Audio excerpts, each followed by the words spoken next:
Hello everyone.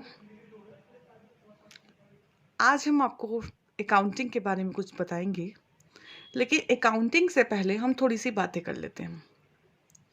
अच्छा, आपने बहुत बार सुना होगा कि बहुत सारे लोग अपने अकाउंट्स खुद मेंटेन करते हैं। इनफैक्ट आपने ये भी सुना होगा कि बहुत सारे बिजनेसमैन अपने छोटे मोटे बिजनेस के अकाउंट भी खुद मेंटेन करते हैं। किसी कंपनी में एक अकाउंटेंट की पोस्ट के लिए बीकॉम होना ज़रूरी होता है और साथ साथ उसको टैली आना भी ज़रूरी होता है। आजकल मार्केट में बहुत सारे अकाउंटिंग सॉफ्टवेयर हैं जिनकी नॉलेज रखना भी बहुत ज़्यादा ज़रूरी होता है। बहुत सारी कंपनीज अपनी कंपनी के अकाउंट्स के लिए एक अपना सॉफ्टवेयर बनाती हैं, जिसके लिए रिक्रूटमेंट में वो एक बीकॉम कैंडिडेट को ही जॉब देती हैं। बहुत सारी कंपनीज में ऑडिटर की पोस्ट खाली होती है, चार्टर्ड अकाउंटेंट हायर किया जाता है। लेकिन कभी आपने सोचा है कि एक चार्टर्ड अकाउंटेंट, एक ऑडिटर और एक अकाउंटेंट बनने के लिए हमें किस चीज़ की नीड्स होती है? सिर्फ अकाउंट्स पढ़ लिया और डिग्री मिल गई तो क्या हम एक अच्छे चार्टर्ड अकाउंटेंट बन सकते हैं, या हम एक अच्छे अकाउंटेंट बन सकते हैं? इन सब चीज़ों के लिए हमें बेसिक नॉलेज बहुत ज़्यादा ज़रूरी है। मीन्स कि बेसिक ऑफ अकाउंटेंसी के बगैर आप कुछ भी नहीं कर सकते हैं। देखिए, आज के टाइम पे पढ़ सब लेते हैं, मीन्स सबके पास बहुत सारी डिग्रीज हैं, सब वेल एजुकेटेड है, लेकिन नॉलेज बहुत कम होती है। आज बहुत कंपटीशन का ज़माना है। आपके पास नॉलेज है तो आपके पास जॉब है। मैं आज आपको सिंपल लैंग्वेज में अकाउंटिंग के बारे में बताऊंगी और साथ साथ आने वाली वीडियोस भी बहुत ही सिंपल लैंग्वेज में होगी। इस वीडियो में मैं आपको बताऊंगी कि what is accounting, process of accounting, importance of accounting, business and businessman.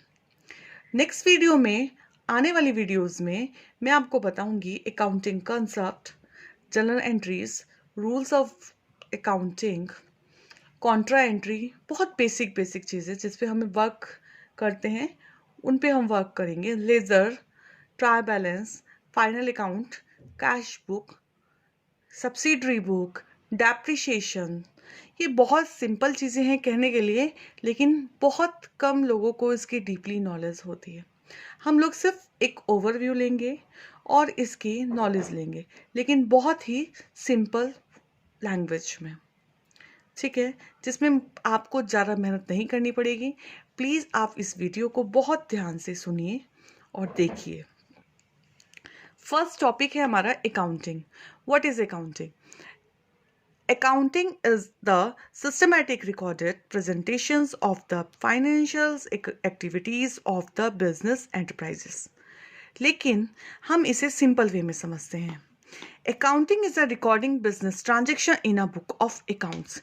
अब ये हमारे लिए एक नया वर्ड है, ट्रांजेक्शन। जब बच्चा क्लास 10th का बच्चा क्लास 11th में आता है तो उस टाइम पे उसे अकाउंटिंग की नॉलेज नहीं होती, और अब जब हम पढ़ेंगे तो हम इस वे में पढ़ेंगे कि कोई ऐसा पर्सन जिसे अकाउंटिंग की नॉलेज बिल्कुल भी नहीं हो, उसे भी समझ में आ जाए कि अकाउंटिंग होती क्या है। So accounting is a recording business transaction. अब ट्रांजेक्शन्स क्या होती हैं? ट्रांजेक्शन्स होते हैं लेन देन। सपोज मैंने एक शॉप खोली। अब शॉप मैंने खोल दी, सिर्फ कह देने से शॉप खुल जाएगी? नहीं। अब मैंने सपोज एक परचून की शॉप खोल दी, यानी कि आटा, दाल, चावल सब कुछ आ गया उसमें, ठीक। अब वो खोलने के लिए मुझे वो सामान खरीदना पड़ेगा, यानी कि मैंने परचेस करा।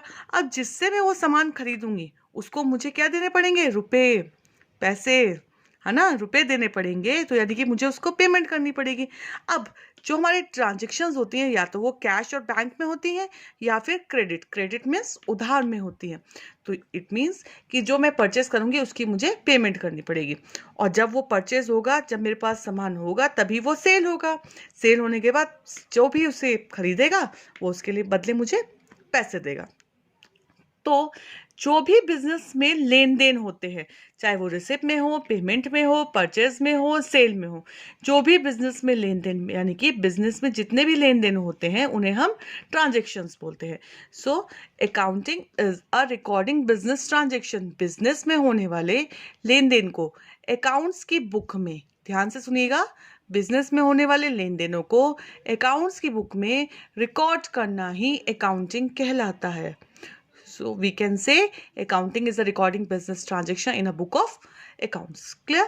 अब हमें पहला पता चला कि अकाउंटिंग क्या होता है, सेकंड पता चला कि ट्रांजेक्शन्स क्या होता है, थर्ड हम आते हैं प्रोसेस ऑफ अकाउंटिंग। अब भाई हमने अकाउंटिंग तो सीख लिया, लेकिन हमें ये भी तो पता होना चाहिए ना कि हमें अकाउंटिंग किस तरीके से करनी चाहिए।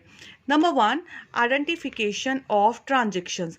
हमें अपनी ट्रांजेक्शन के बारे में पता होना चाहिए, मीन्स उसकी पहचान होनी चाहिए। एग्जाम्पल देती हूँ, आपको एग्जाम्पल से बिल्कुल क्लियर हो जाएगा मैं आपको क्या कहना चाह रही हूँ। सपोज मुझे दूध वाले को पैसे देने हैं, राइट। अब मुझे दूध वाले को पैसे देने, तो मैंने क्या करा, एक साइड लिखा परचेस और एक साइड लिखा सेल। एक रजिस्टर में एक पेज पे मैंने लिख दिया, एक साइड परचेज और एक साइड सेल। अब मेरे को दूध वाले को पैसे देने हैं और यहाँ पर मैंने लिख दिया जो भी हम परचेज कर रहे हैं, यानी कि मैंने यहाँ पर पेमेंट भी लिख दिया कि मैं उसकी पेमेंट कर रही हूँ, और यहाँ पर मैंने लिख दिया कि मेरे को पैसे रिसीव हो रहे हैं, राइट। अब मैंने दूध वाले को पैसे देने हैं, तो जब मैं दूध वाले को पैसे दूंगी तो मैं उसको पेमेंट कर रही हूँ, लेकिन मुझे लिखना था यहाँ, मैंने लिख दिया यहाँ। तो क्या ये सही होगा? बिल्कुल भी नहीं। इसलिए सही नहीं होगा कि मैंने अपनी ट्रांजैक्शंस को पहचाना ही नहीं, मुझे पता ही नहीं चला कि मेरी ट्रांजैक्शंस है क्या, कि मैं परचेज कर रही हूँ या फिर सेल कर रही हूँ।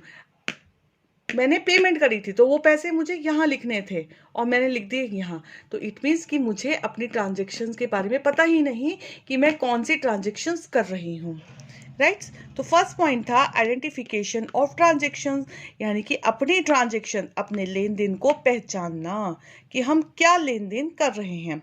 सेकंड है क्लासिफिकेशन ऑफ ट्रांजैक्शन। क्लासिफिकेशंस का मतलब होता है वर्गीकरण। क्लासिफिकेशन ऑफ ट्रांजेक्शन मीन्स कि अपनी ट्रांजेक्शन्स का वर्गीकरण करना। वर्गीकरण मीन्स कि आपकी जो ट्रांजेक्शन्स हैं वो डेबिट है या फिर क्रेडिट है। अब आप लोग सोच रहे होंगे कि मैम ने यहाँ पर DR और CR लिखा, मैम ने यहाँ पर DR और CR क्यों लिखा? देखिए, डेबिट को की शॉर्ट फॉर्म में हम लिखते हैं इसे DR, और क्रेडिट की शॉर्ट फॉर्म में हम इसे लिखते हैं CR। ये मैं आने वाली वीडियो में आपको बताऊंगी कि इसे क्यों लिखते हैं। डेबिट, डेबिट का मतलब होता है व्हाट्स कम्स इन, और क्रेडिट का मतलब होता है व्हाट गोज आउट। जो भी बिजनेस में आएगा वो डेबिट होगा, जो भी बिजनेस में से जाएगा वो क्रेडिट होगा। सपोज मैंने बिजनेस के लिए एक कंप्यूटर खरीदा जिसमें मैं वर्क कर सकूं, बिलिंग कर सकूं, तो बिजनेस में कंप्यूटर आया, तो कंप्यूटर आया तो वो डेबिट हुआ, कंप्यूटर के बदले मैंने पैसे दिए तो वो क्रेडिट हुआ, राइट। तो यहाँ पर सेकंड पॉइंट आता है कि क्लासिफिकेशन ऑफ ट्रांजेक्शन। आपको अपनी ट्रांजेक्शन को क्लासिफाई करना है कि वो डेबिट है या क्रेडिट है। अब हमने ट्रांजेक्शन्स को पहचान लिया, उनको क्लासिफाई कर दिया, अब ये दोनों काम हो गए। इसके बाद आता है समराइजिंग। समराइजिंग मीन्स कि एक समरी तैयार करना कि ये ट्रांजेक्शन्स हुई हैं तो हमने किसको पेमेंट दी है या किससे उधार लिया है, क्या हुआ है, कि ट्रांजेक्शन। समराइजिंग इसलिए होती है, समरी इसलिए होती है कि कोई एक ऐसा पर्सन, एक ऐसा व्यक्ति जिसको अकाउंटिंग की नॉलेज ना हो, वो इसे पढ़कर समझ सके कि ये ट्रांजेक्शन क्यों हुई हैं, इसलिए ये अकाउंटिंग होती है, ये समराइजिंग होती है, ठीक है ना। आप देखो कि अगर आपने पढ़ा हो पोयम में भी सबसे ऊपर जो है समराइजिंग, समरी लिखी होती है पोयम की कि इस कविता में ये कहा गया है। तो सेम चीज़ यहाँ पर भी अप्लाई होती है कि यहाँ पर समराइजिंग ट्रांजेक्शन्स हो जाती है। यहाँ पर मतलब मीन्स क्या है, अब ये इतना हो गया तो हमारी एक एंट्री हो गई, एंट्री के बाद एक समरी हो जाती है। अब समरी लिखी गई तो उसके बाद हमारे पास एक रिकॉर्ड हो गया कि इन फ्यूचर अगर कोई हमसे पूछे कि मैंने आपको पैसे दिए थे ना, तो आपने मुझे उसके बदले गुड्स नहीं दिया, तो आपके पास एक रिकॉर्ड होगा कि हाँ भाई एक ट्रांजेक्शन्स हुई थी। रिजल्ट्स, अब फिर रिजल्ट्स निकलता है जब ये पूरी एंट्रीज हो जाती हैं, उसके बाद रिजल्ट निकलता है कि हमारे बिजनेस में हमें प्रॉफिट हुआ है या फिर लॉस हुआ है। तो हमने अभी तक दो चीज़ें पढ़ी, अकाउंटिंग और प्रोसेस ऑफ अकाउंटिंग। अकाउंटिंग क्या होता है, प्रोसेस ऑफ अकाउंटिंग क्या होता है। नेक्स्ट टॉपिक पे जाते हैं। नेक्स्ट टॉपिक है हमारा importance of accounting. Importance of accounting यानी कि अकाउंटिंग क्यों ज़रूरी है। अकाउंटिंग का फर्स्ट है to know the profit and loss of the business.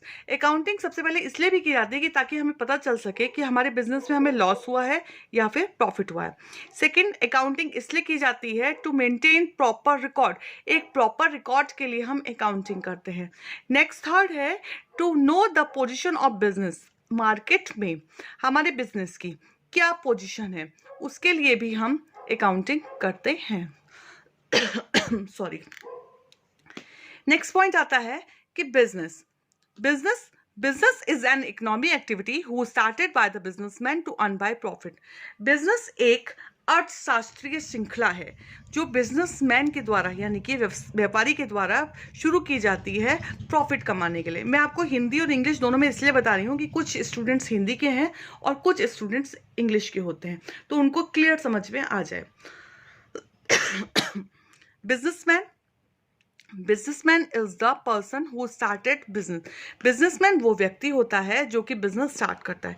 देखिए, मैंने आपको बताया कि बिजनेस एंड बिजनेसमैन, हाँ ये देखिए यहाँ पर business is an economic activity who started by the businessman. Business एक ऐसी एक्टिविटी है एक जिसको कि बिजनेसमैन शुरू करता है।